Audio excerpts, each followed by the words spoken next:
Irmãos, estamos aqui para mais uma devocional. Já saímos do Salmo 37, ficamos lá um bom tempo. Agora estamos no Salmo 38. O nosso título é Passos que Tratam o Sentimento de Culpa.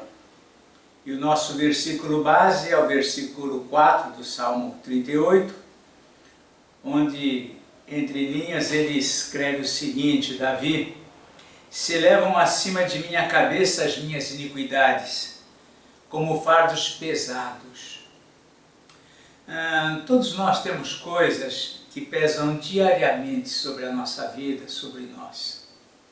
São responsabilidades, compromissos, afazeres, cuidados, tristezas, expectativas que nós temos, frustrações.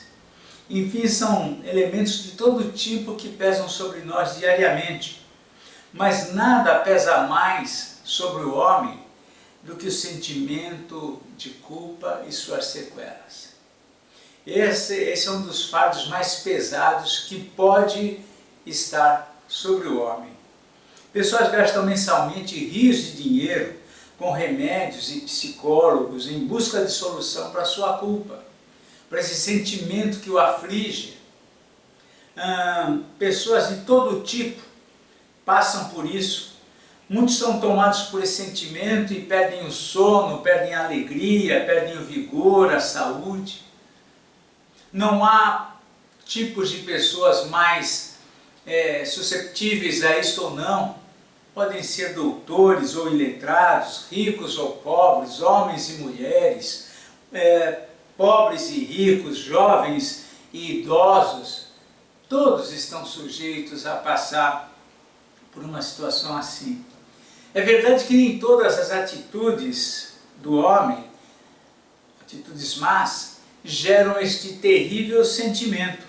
Mas é comum que algumas situações, alguns fatos cometidos por ele, situações que ocorrem na vida dele, algumas em particulares, provoquem este sentimento de culpa sobre a sua vida. Outro ponto interessante sobre isto é que, muitas vezes, o que despertou a dor dessa culpa no coração do homem, na sua vida, não foi o cometimento do mal em si, mas sim as consequências que vieram do mal que ele cometeu. Trazem sobre ele este sentimento de culpa. Vemos isso na vida de muitas pessoas, muitos poderiam compartilhar, que na verdade a dor, o sentimento de culpa veio uma vez que as consequências do mal cometido se apresentaram. Segundo as palavras de Davi no versículo 4, ele estava sofrendo intensamente. No versículo 4 ele diz: pois já se elevam acima de minha cabeça as minhas iniquidades, como fardos pesados excedem todas as minhas forças. Esse é o quadro que Davi descreve acerca de si mesmo com respeito à sua culpa. Havia também uma possível enfermidade. Ele vê aqui a partir do verso 5, ele diz: tornaram-se infectas e purulentas as minhas chagas por causa da minha loucura. Possivelmente havia também enfermidade envolvida entre as consequências dessa culpa, desse pecado.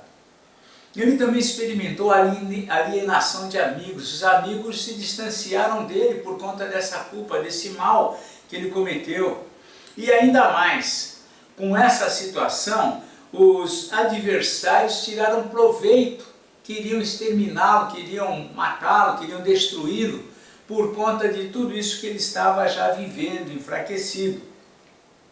Diante de um quadro tão difícil como esse, em que muitos se rendem aos remédios, à busca de médicos e psicólogos, que se envolvem, acabam caindo em depressões ou revoltas, recursos, enfim, que de nada servem. Diante de tudo isso, Davi opta primeiramente por se calar, por dar atenção ao que está acontecendo. Ele não se debate, não se revolta. No versículo 13 ele diz: mas eu, como mudo, não ouço, e como surdo não ouço, e qual mudo não abro a minha boca. Sou com efeito como quem não ouve, e em cujos lábios não há réplica. Davi se cala. A situação que ele vive, O peso da sua culpa é tão grande que ele se cala. Ele não revida aquilo que acontece sobre ele, aquilo que vem sobre ele. Ele não revida isso. Em segundo lugar, ele decide esperar no Senhor. No versículo 15 ele escreve o seguinte: pois em ti, Senhor, espero. Tu me atenderás, Senhor, Deus meu. Davi decide esperar no Senhor. Ele entende que ele próprio não tem o que fazer sobre essa situação.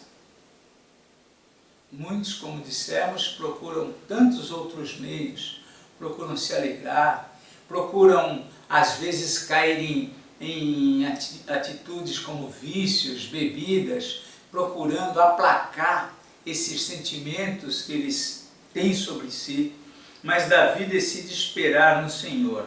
Em terceiro lugar, Davi confessa a sua iniquidade. Versículo 18 ele escreve: confesso a minha iniquidade, suporto tristeza por causa do meu pecado. Ele se dispõe a suportar tudo o que viria por conta do seu pecado, tudo aquilo que vem sobre ele, à vista ou em vista daquilo que ele cometeu, ele decide aceitar. Muitos revidam, se debatem, se revoltam, não aceitam aquelas consequências que estão vindo, tentam justificar aquela culpa que pesa sobre eles, mas são todas artimanhas que não trazem o efeito necessário. Finalmente, Davi clama por um amparo, pela presença e socorro do Senhor, reconhecendo que Ele é o Salvador de sua alma. No versículo 21 e 22, encerrando o Salmo, ele escreve: não me desampares, Senhor, Deus meu, não te ausentes de mim. Apressa-te em socorrer-me, Senhor, salvação minha. Ele reconhece que é o Senhor que salva a sua alma, é o Senhor que cuida dele. A alma dele estava abatida, triste, derrubada por conta do pecado, mas ele se rende a essas consequências, ele aceita as consequências, ele decide esperar no Senhor, ele confessa o seu pecado ao Senhor e ele encerra com essa oração de clamor a Deus, clamando pela presença, não te ausentes de mim, clamando pelo socorro, e reconhece que o Senhor, só o Senhor, é o Salvador de sua alma.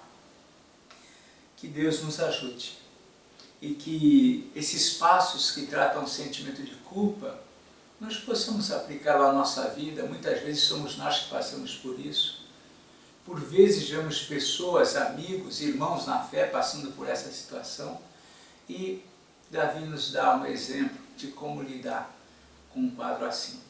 Que Deus abençoe os irmãos, que Deus abençoe a igreja, é a nossa oração. Fiquem com Deus.